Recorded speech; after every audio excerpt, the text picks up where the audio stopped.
อย่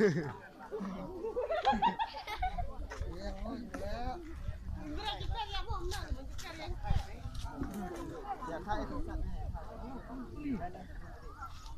เราเบ้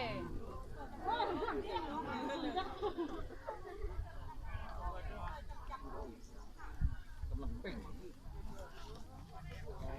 เจาะทองไหมเขาไม่นะเขาว่าไม่ใส่มีวิธีแล้ว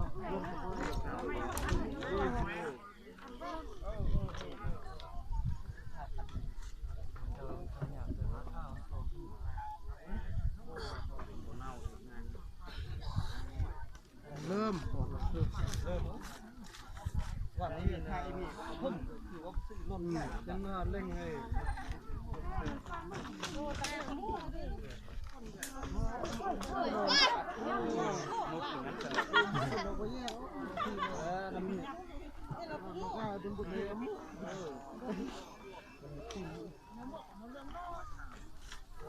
นาทีดิ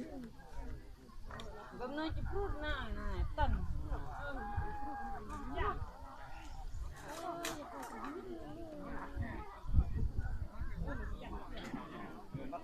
เล่นกันนะน้องแกงซ้ำกองเหนียว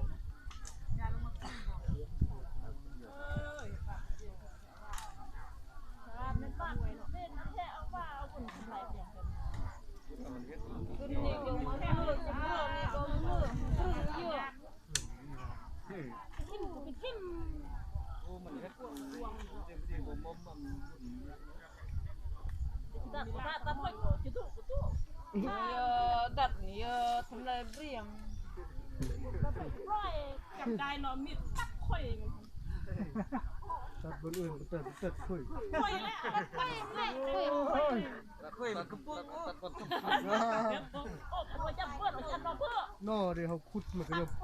ป่งหลอดแก่ขี้นี่นั้นยับแต่ไม่งั้นนี่คุยมูลนี่แหละพวกเจ้าแล้วโอ้ยอุ่นแก่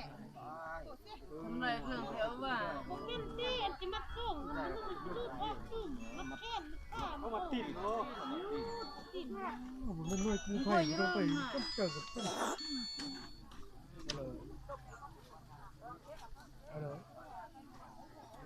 ก็เลยมียาทา